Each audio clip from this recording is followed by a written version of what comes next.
television highlights of the news of yesteryear.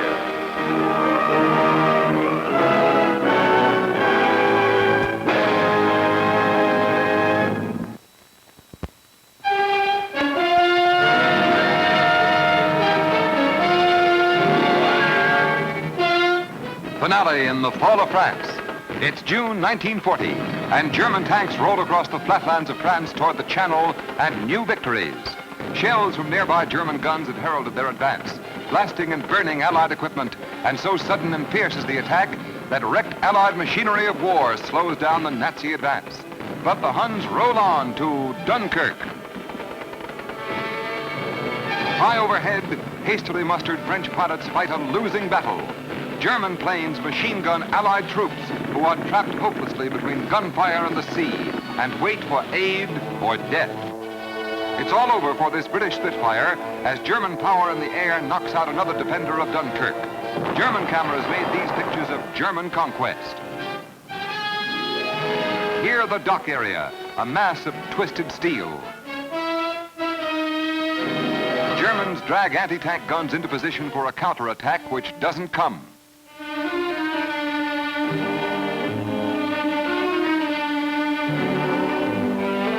At the waterfront, battered Allied evacuation ships that didn't make it and Allied equipment abandoned in defeat crowd and clutter the beaches.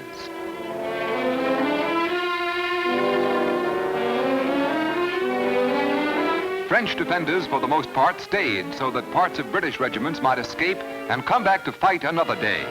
Concentration camps await these prisoners. Nazi troops turn from devastated Dunkirk and make a move that surprises the world. England, just across the Channel, seems in easy reach, but the swing is south toward Paris and the heart of France, and all resistance is smashed. First the Marne, where the Hun was halted in World War I, but now opposition is only sporadic and confined to house-to-house fighting. Nature's last bulwark before Paris is no obstacle as Nazi troops reach the waters of the Marne, where the war in 1918 bogged down to a stalemate.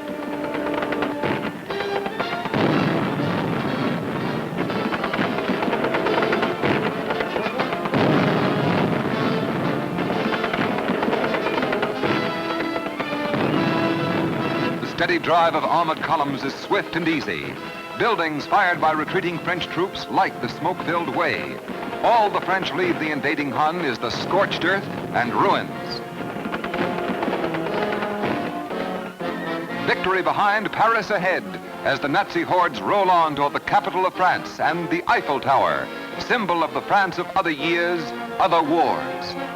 Days before, Paris was declared an open city, and German soldiers marked this most unusual of victories, the most usual of ways. Germany's flag flies over France. Paris is at last in German hands. There's rejoicing in Berlin as these scenes are shown, for Hitler is keeping his promise to the German people that Nazi troops would march in triumph down Paris boulevards. De Führer's promise was no idle boast. The Compiègne railway car, where Germany admitted defeat in 1918, is the scene of German victory in 1940. It's 3:15 p.m., June 21st, and Hitler and his staff enter the famous railroad car to dictate the fate of defeated France. Göring is here, and von Brauchitsch, Raeder, Rudolf Hess, and von Ribbentrop. French representatives arrive to hear Nazi terms. For France are Generals Hunziker and Bergeret and Admiral Leduc. The terms gave Germany all of France, north and west of Tours.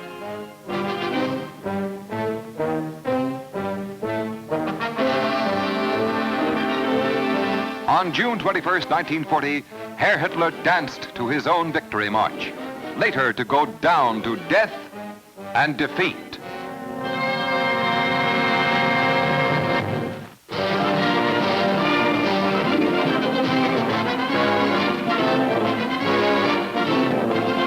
'29's most sensational circus performer, Ugo Cecchini, one of 7 sons of a Peruvian painter, who introduced to America the breathtaking stunt of being shot out of a cannon 180 feet through the air.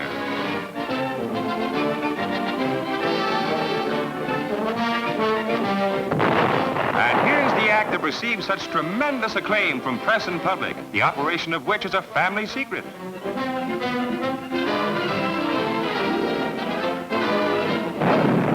Now take a look at the human cannonball in slow motion. Hugo is in the barrel of the cannon, his brother Mario in charge of the firing device. Later, a sister Victoria did the act, but that's Hugo you're watching now.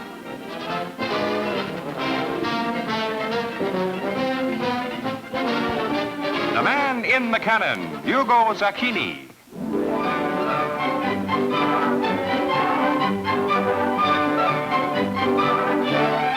Yesterday's newsreel brings you one of the greatest soprano singers of all time, Amelita Galli-Curci. Shown here at a party for kindergarten children, Galli-Curci made her debut in Rome in 1909. Her American successes began in Chicago in 1916. This is Dr. Charles Mayo in light suit, who with his brother Will founded the famous Mayo Clinic.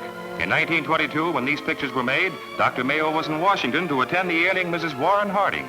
Dr. Sawyer, Boone, Mayo, all of whom were called in to help the president's wife in her fight for life. Dr. Mayo founded the world-renowned clinic in 1914.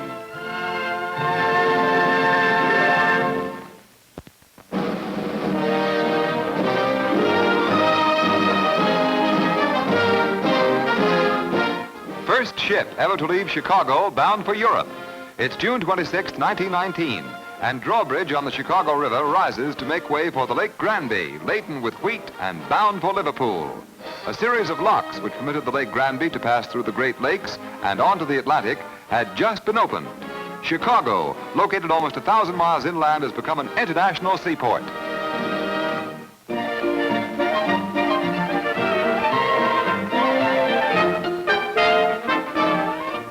Remember Jackie Coogan? Here's the kid with Chauncey Depew, the railroad tycoon, in 1918, just after the release of the picture that made him famous. At Grand Central, young Coogan captures the controls and becomes the envy of every boy in America. At Harmon, New York, Jackie is out to change locomotives and caps, and he'll help run a steam-driven train across country. Take a good look at Jackie Coogan, Charlie Chaplin's protege, who had enough money to retire before he was old enough to go to school. So long, Jackie, from these kids, and also from the Department of Wonderful Memories of yesterday's newsreel.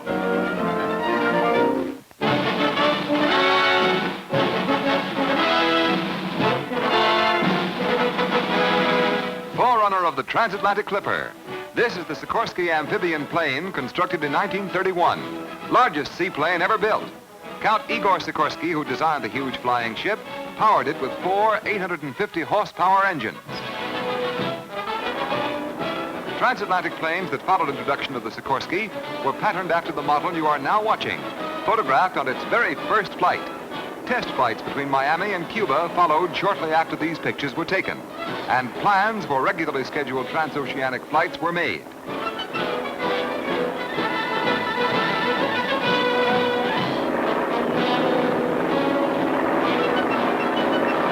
But now, let's take a look at the controversial airship built after World War II by Howard Hughes. This is Hughes' seaplane, the Hercules, constructed at a cost of what was reported to be $25 million, $7 million of which was said to be Hughes' own money. This ship was to have been one of 500 cargo planes which could carry 700 passengers. The idea was sold to the government by Henry Kaiser, who chose Hughes as his partner. But November 1st, 1947 saw the 1-mile flight you are watching. November 23rd saw a test flight, and that's all. Headlines followed investigation of this project, and the amphibian never saw the skylines again.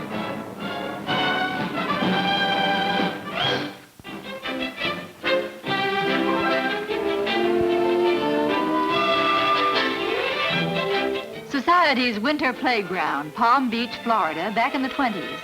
Those were the days when beach fashions looked more suitable for a soiree than a swim.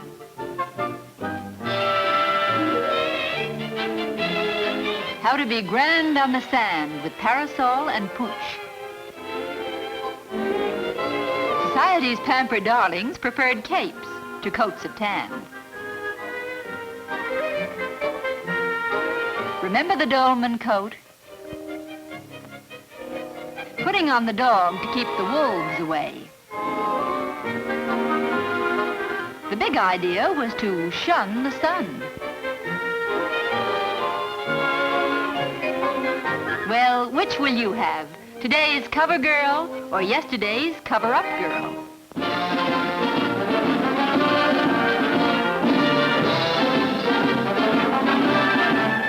Here we go back to the Yale Bowl in 1926 to watch Coach Tad Jones' Eli Blues clash with Georgia. Yale's ball on its own 30 and an off-tackle smash is good for 7 yards. The Blue again, this time in a pass play that's grabbed by a Yale end who's brought down after grabbing off 30 yards. It's another pass, this one a short one over the line, and there's no stopping the Yale receiver who legs it into the end zone for a score. Georgia fights hard, but Yale controls that pigskin. A full spinner and an 8-yard gain. Pretty deception, nets 5 through the line. The Eli's en route for another tally. Blocking brought the crowd to its feet, and a final Yale score brought the Blue to victory over Georgia, 19-0. Let's jump over to London now. It's 1934, and an international dual track meet's underway. In the mile, England's Jack Lovelock is favored, but Bill Bonthron of Princeton's in the race, so anything can happen. Lovelock is in third place, but watch him as he starts to make his move. Bonthron's in front as England's great miler sets out to take over the lead. Watch it. Jack did it. He's up front. Bonthron second, but there's Bill's last bid for victory, and it falls short. The tape in sight, and Bonthron never stops driving. It's Jack Lovelock of Oxford and New Zealand who snaps it across his chest for victory in the mile. To the victor belong the spoils and the close-ups.